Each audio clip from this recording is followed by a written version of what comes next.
बिस्मिल्लाहिर्रहमानिर्रहीम अस्सलाम वालेकुम स्टूडेंट्स। हमने 11th class physics new book का चैप्टर 5 स्टार्ट किया था और हम फ्लूइड डायनामिक्स का पोर्शन पढ़ रहे थे। लास्ट लेक्चर में हमने इक्वेशन ऑफ कॉन्टीन्यूटी पढ़ा था। आज हमारे पास टॉपिक है topic 5.10 increase in flow velocity. Increase in flow velocity equation of continuity का ही एक सब पार्ट है और ये आपको इक्वेशन ऑफ कॉन्टीन्यूटी की एप्लीकेशन के तौर पर भी पूछा जा सकता है। तो उसको स्टार्ट करते हैं।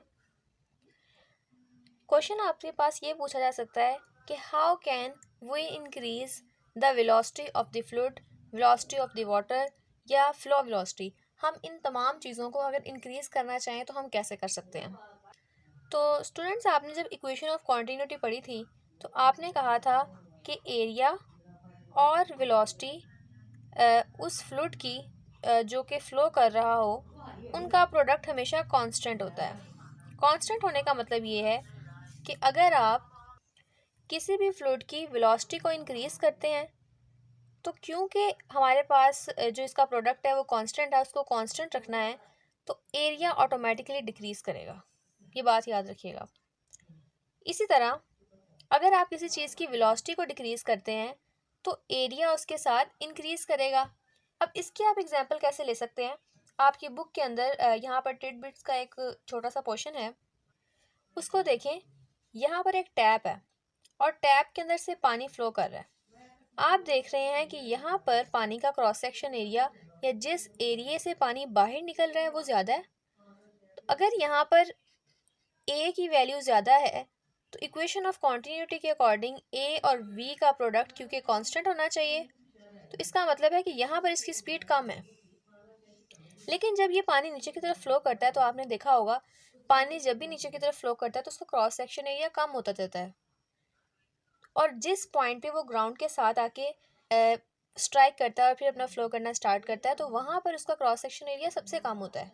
तो हम कहेंगे कि इस पॉइंट पर अगर इसका क्रॉस सेक्शन एरिया ज़्यादा है तो इसकी वेलोसिटी कम है, तो इस पॉइंट पर अगर इसका क्रॉस सेक्शन एरिया कम है तो इसकी वेलोसिटी ज़्यादा होगी ताकि इनका प्रोडक्ट ऊपर और नीचे हमेशा कांस्टेंट ही रहे। तो इस रिलेशन के अकॉर्डिंग अगर हमें किसी चीज़ की वेलोसिटी को इंक्रीज़ करना है, क्योंकि क्वेश्चन ये है कि how can we increase the velocity of water. अगर हम वेलोसिटी को इंक्रीज़ करना चाहते हैं तो रिलेटिवली हमें एरिया को डिक्रीज़ करवाना होगा और यही क्वेश्चन के अंदर लिखा है कि how can we increase the velocity by decreasing the area. और एरिया को अगर हम डिक्रीज़ करवाएंगे तो velocity of water automatically increase करेगी और हमारे पास एरिया और वेलोसिटी का प्रोडक्ट कांस्टेंट रहेगा जो कि इक्वेशन ऑफ कॉन्टीन्यूटी को सेटिस्फाई करता है। अब यहाँ पर इसकी एग्जांपल लिखी हुई है, squeezing the rubber pipe decreases it's cross sectional area. आपने देखा होगा जब हम अक्सर प्लांट्स को वाटरिंग करते हैं उनकी, तो हम क्या करते हैं, आगे से उस रबर के पाइप को स्क्वीज कर देते हैं।